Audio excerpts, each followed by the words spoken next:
नमस्कार दोस्तों, मैं मनोज आर्य खबर संसार के लिए। और इस समय हम हल्द्वानी, जी हाँ, उत्तराखंड के हल्द्वानी से आपको सीधे रामलीला मैदान, युद्ध के मैदान में ले चल रहे हैं, क्योंकि राम और रावण का युद्ध हुआ और दशहरा पर्व आज मनाया जा रहा है। जी हाँ, बुराई पर अच्छाई की जीत का प्रतीक दशहरा आप देख सकते हैं कंडील की, ये देख सकते हैं लाइट के साथ। और ये दुर्घटना होती होती बच गई, तार में उलझ गई।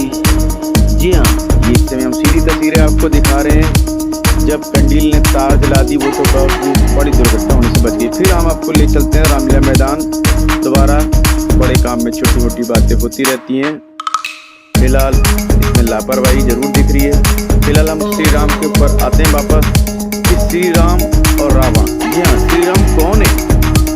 राम वह पुत्र हैं जो पिता की एक बात पर सिंहासन त्याग गए। जी हाँ, वनवासी हो गए। और राम ही वह पति हैं जो सिंदूर की सौगंध, जी हाँ, सिंदूर की सौगंध के लिए दुनिया के सबसे शक्तिशाली असुर से लड़ जाते हैं।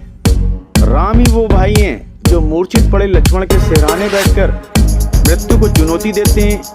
आज या तो मेरा भाई आंखें खोलेगा या मैं अपनी आंखें मूंदकर हमेशा के लिए बगल में सो जाऊंगा। जी हाँ, दूसरी ओर श्री राम के फलक को देखिए, उनमें सातों समुद्रों को सुखा देने का तेज है। लेकिन वह इतने विनम्र हैं कि 3 दिन तक समुद्र के सामने हाथ जोड़े खड़े रहते हैं।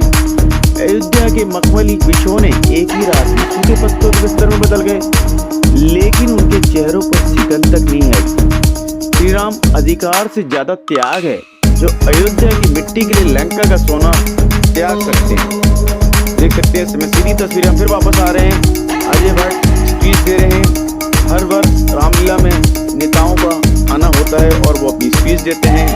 जी हाँ, स्वाभाविक है, आधुनिक काल है, तो दशहरा भी उसी अंदाज में मनाया जा रहा है। फिलहाल सब लोगों ने अपनी अपनी तरफ से पैसे का योगदान भी किया है। किसी ने 10 लाख, तो किसी ने 11 लाख, किसी ने 21,000, तो किसी ने 11,000, किसी ने 5 लाख। तो लिहाजा रामलीला कमेटी पर पैसों की बौछार दिख रही है। और इसी के साथ फिर हम वापस आते हैं। जी हाँ, श्री राम का चरित्र जानने के लिए आपको आदि कवि महर्षि वाल्मीकि से लेकर बाबा तुलसीदास तक किसी को भी पढ़ सकते हैं। हालांकि कहा जाता है दुनिया भर में 200 से 300 राम कथाएं प्रचलित हैं, मगर इससे कहानियों किताबों से बेहतर मेरा मानना है श्री राम पढ़ने से ज़्यादा मनन करने का विषय है। आप किताबें कौन सी पढ़ते हैं, इससे ज़्यादा महत्वपूर्ण यह है कि आप अपने जीवन में राम की आभा को उतारने में कितने सक्षम हो सकें। मैं भाग्यशाली हूँ कि मुझे इस समय आपको बताने का मौका मिल रहा है। वाल्मीकि रामायण, कंब नारायण, अध्यात्म रामायण, कंब रामायण, कृतवास रामायण, आनंद रामायण, श्री रामचरितमानस। जी हाँ, इनके कुछ अंश जरूर पढ़े हैं हमने। और एक बात और है, हर समस्या का समाधान अलग अलग देश, काल और पात्रों के साथ राम कथा में छिपा हुआ है।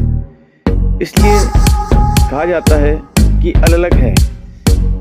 आजकल आपाधापी इतनी है कि 21वीं सदी में इस समय इंस्टा लाइफ में हमारा धैर्य इतना कम हो गया है कि 2 से 3 सेकंड में हम रील्स स्क्रॉल कर देते हैं। 10 सेकंड में टीवी का चैनल बदल देते हैं। पल दो पल की मुलाकात में सामने वाले को जज कर लेते हैं। घंटों ध्यान और एकाग्रता तो आप काल्पनिक बातें हैं। मैं यह नहीं कहता आप इंस्टा छोड़ दीजिए या रील देखना बंद कर दीजिए, लेकिन इतना जरूर ध्यान रखिए तकनीक आपके दिमाग, आपकी रचनात्मकता और आपकी एकाग्र शक्ति पर हावी ना हो पाए, क्योंकि सफलता का मूल मंत्र एकाग्रता है, जो श्री राम के रूप में हमें देखने को मिलता है। उन्होंने कभी अपना धैर्य नहीं खोया। जी हाँ, कुछ लोग यह भी पूछते हैं कि रावण तो विद्वान था, योद्धा था, फिर भी हार गया, क्यों? मेरा मानना है अनीति, असत्य और अत्याचार के साथ था रावण, इसलिए हारा। आपकी विद्या, आपका ज्ञान, आपका बाहुबल तब तक ही आपके सहयोगी हैं जब तक आप सत्य, नीति और मानवता के साथ हैं। जिस दिन आप प्रकृति के खिलाफ जाएंगे, आपकी शक्तियां ही शत्रु बन जाएंगी और आप नष्ट हो जाएंगे।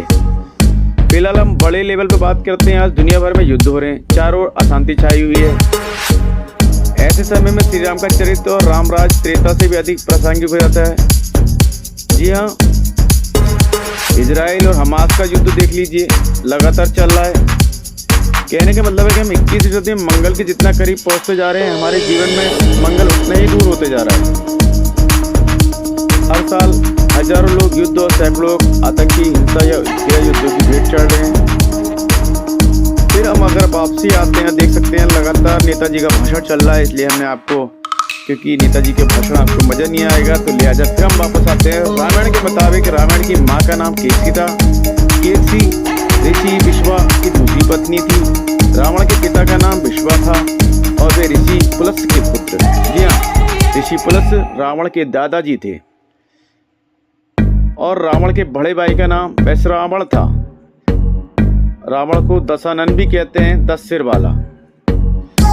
जब हम राक्षसों के जीवन पर ध्यान देते हैं जिनका जन्म ब्राह्मण परिवार में हुआ, ऋषिकुल में हुआ, तो रावण याद आता है। एक बार फिर हम लौट के आए, देख सकते हैं आतिशबाजी। जी हाँ, प्राचीन रामलीला मैदान से आप सीधी तस्वीरें देख रहे हैं। आतिशबाजी का लुत्फ और शानदार लुत्फ आपको दिवाली में भी मिलेगा। ये लगातार हम आपको उपलब्ध करा रहे हैं, खबर संसार की ओर से लगातार आपको रंगीन लाइट का लुत्फ दे रहे हैं।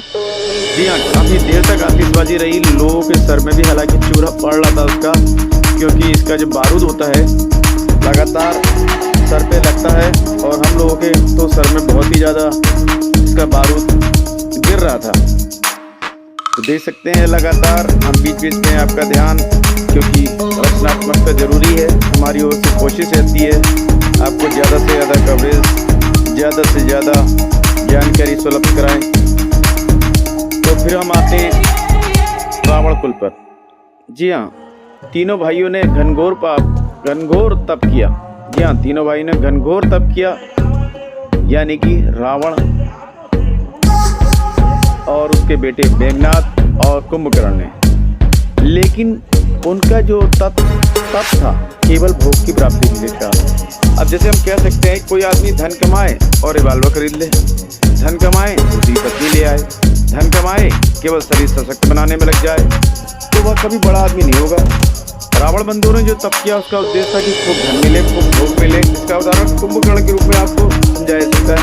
कुंभकर्ण 6 महीने सोता था और 6 महीने जागता था। तो सोना भी तो भोग का ही स्वरूप है। आदमी सोया होता है, कोई उत्पादन नहीं कर रहा है। जी हाँ, कोई उत्पादन नहीं कर रहा है, किसी तरह का विकास नहीं कर रहा है। अंततः क्या हुआ, अधिक से अधिक भोग की लालसा जी रहे दोनों भाई, रावण और कुंभकर्ण मारे गए। राम जी की शरण में आकर वहीं तीसरा भाई विभीषण राजा बना, क्योंकि वह संयमी था। और इस बीच आप फिर देख रहे हैं अनार की, ये देख सकते हैं लाइटिंग जबरदस्त। और ये ही रावण है। जी हाँ, रावण और उसके बीच संवाद चल रहा है। रावण कह रहा है मेरे मेघनाद को भी मार दिया और आप बदला लीजिए चाहे किसी भी रूप में। तो ही रावण का संवाद लगातार हम आपको फिर एक बार दिखा रहे हैं। सीधी तस्वीरें प्राचीन रामलीला मैदान हल्द्वानी से। जी हाँ, ये वही मैदान है और ये सीधी तस्वीरें देख सकते हैं हम। सीधे आपको ये देख सकते हैं रावण मारा जा चुका है। देख रहे हैं आप सीधी तस्वीरें। और लक्ष्मण उनसे विद्या सीखने को मांग रहे हैं, लेकिन वो बता रहे हैं आज का काम आज ही होना चाहिए, कल पे नहीं टालना चाहिए। ज्ञान की बातें ले रहे हैं। फिलहाल आप बने रहिए, ज़्यादा से ज़्यादा हमारी कोशिश है खबर संसार ग्राउंड जीरो पर आपको ज़्यादा से ज़्यादा दिखाए।